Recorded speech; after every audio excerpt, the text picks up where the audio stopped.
Meu pai sempre disse que algumas pessoas nascem para ficar de fora. Mas eu nunca imaginei que ele estava falando de mim até o dia da viagem. Ele arrumava as malas sem olhar na minha direção. Minha madrasta, Fernanda, passava com aquele perfume caro que me dava enjoo. Tatiana, minha meia-irmã, descia as escadas rindo, com a mala rosa combinando com o quarto que ela reformava todo ano. Eu ficava no canto, invisível, quase parte dos móveis. Meu nome é Patrícia, tenho 23 anos, cresci numa casa onde todo mundo dizia família. Mas nunca estavam falando de mim. A viagem deles para a Europa estava sendo planejada havia 8 meses. França, Itália, Espanha, fotos de hotéis, restaurantes, museus e sempre as mesmas 3 passagens na mesa. Sempre 3. Quando perguntei se poderia ir, levei um sermão frio, Patrícia. Dinheiro é contado. Você entende? São 3 pessoas. 3.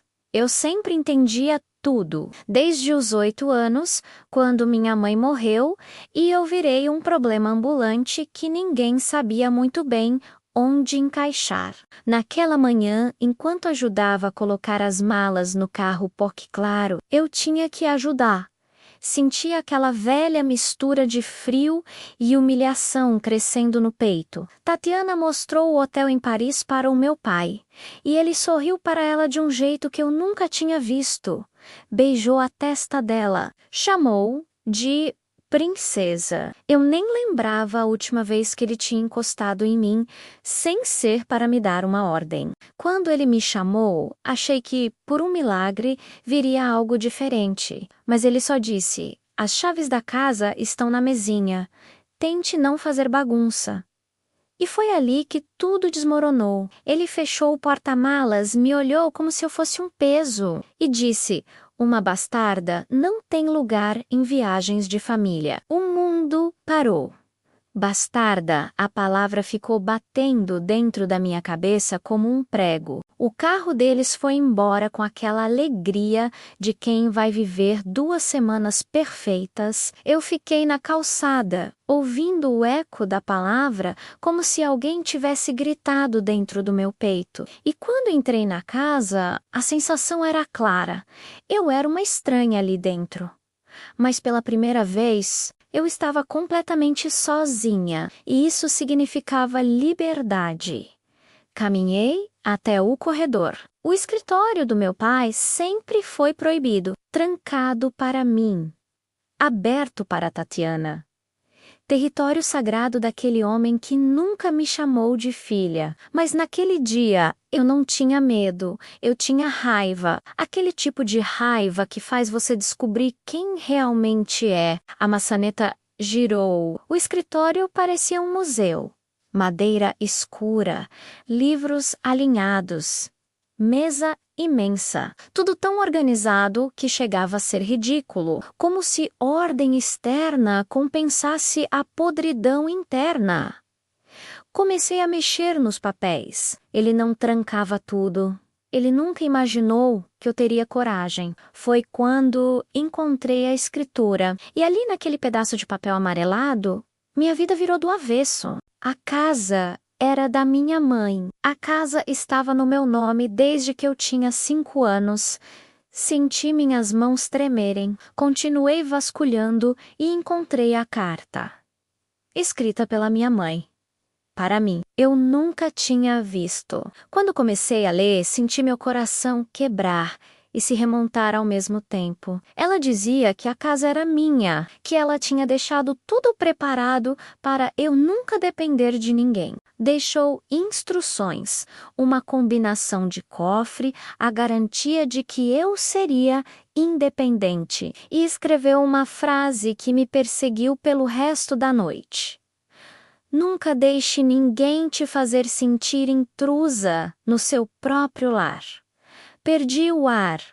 Abri o cofre. Lá estavam documentos, contas, aplicações e uma caderneta de poupança com um valor que eu nunca poderia imaginar. Minha mãe tinha deixado dinheiro para mim, muito dinheiro, e meu pai escondeu tudo.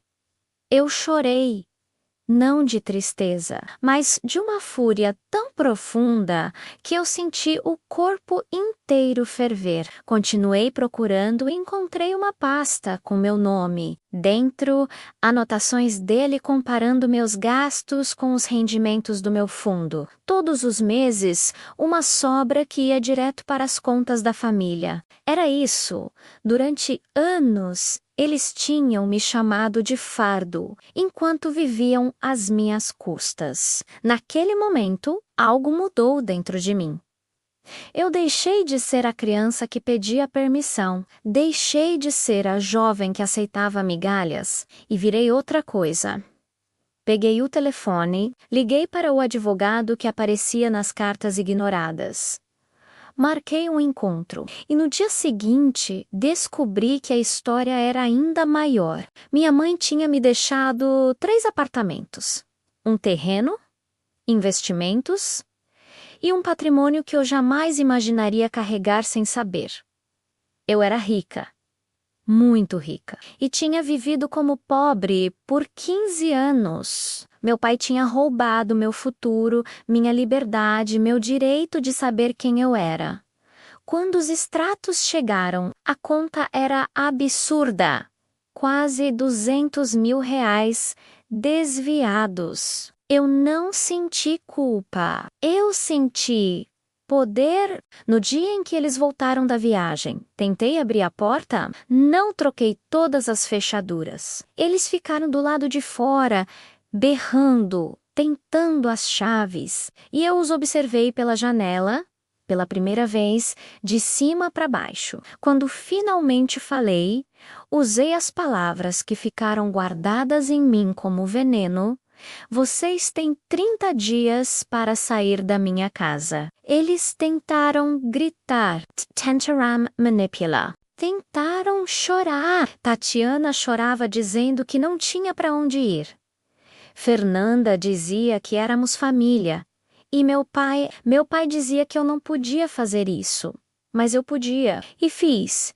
Dei a eles os mesmos 15 anos de exclusão condensados em 3 minutos do diálogo. E fechei a janela, fechei cortina, fechei porto, fechei o ciclo. E quando sentei no sofá, sozinha na casa que sempre foi minha, pela primeira vez eu senti paz. Pela primeira vez, o silêncio não doía. Era liberdade. 3 meses depois, minha vida era outra. A casa era outra. Eu era outra. E entendi algo que minha mãe tentou me dizer naquela carta. Eles nunca foram minha família. Foram apenas pessoas que dividiam paredes comigo. Família é quem te escolhe, não quem te tolera. E quando penso na palavra bastarda, eu sorrio. Porque descobri que bastarda não era eu. Bastarda era a versão da minha vida que eles tentaram me impor. Hoje, eu sou dona da minha história, do meu patrimônio, da minha casa, da minha vida. E nada, nem ninguém vai me colocar para fora dela novamente.